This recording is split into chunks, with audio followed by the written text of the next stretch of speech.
Paavo, sa oled ise tegelenud mudellennuga juba enam kui 17 aastat ja praegu me nägime siin, kuidas sa demonstreerisid maailmaklassi, võib öelda, et praktiliselt kosmosetehnoloogiat.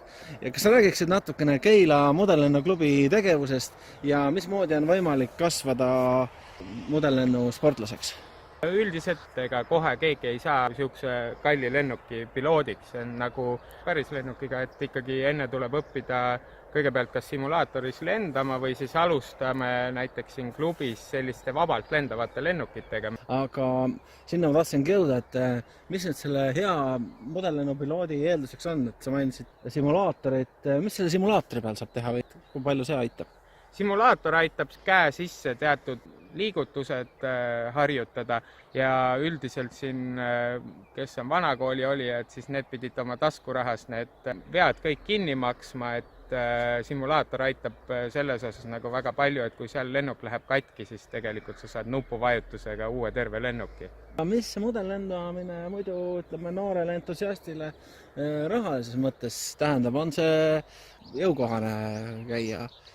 No ütleme, tegelikult nüüd veel eriti klubide eelis on ka see, et klubides on tihtipeale vanemad tehnikat näiteks üle, mida juba ütleme, kes võistlustasemele liiguvad, neil jääb tehnika aegub päris kiiresti nende jaoks. Ja siis klubides tihtipeale on juba kohe anda võib-olla ka tasuta kasutamiseks mõningaid lennukeid või siis ütleme, tegelikult saab ka väga odavalt alustada, et ei ole üldse mingeid suuri summasid vaja. Ja ütleme, et tänapäeval saab ka internetist tegelikult tellida. Alla 100 euro saab tegelikult juba valmis raadiodel lendava lennuki koos kogu tehnika ja puldiga kätte, millega saab täiesti juba tegelikult väga hästi põllu peal harjutada. Aga kui võtta nüüd kokku, kas sul on mõni soovitus, kes seda videot praegu vaatavad siin ja tekib huvi, et tahaks ka lennutada lennukit, et mis nad võiks nagu teha?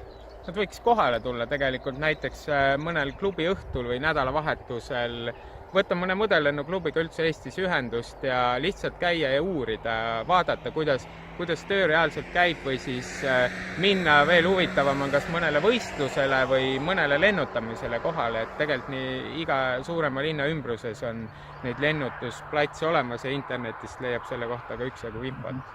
Millistelt veebilehtedelt võiks seda infot leida mudellennuklubide kohta? No üldiselt on väga hea koht, on kindlasti Facebook tänapäeval, aga üks hästi populaarne koht Eestis on ka Pistiku foorum, kust leiab kindlasti infot. Ja siis muus osas on mudellend.eu on Eesti mudellennu koduleht, kust leiab erinevate alade tutvustusi, võistlustegevuse kohta infot, et seda lehte tasuks nagu kindlasti külastada. Aga suured tänu, Paavo, ja kõrget lendu! Aitäh!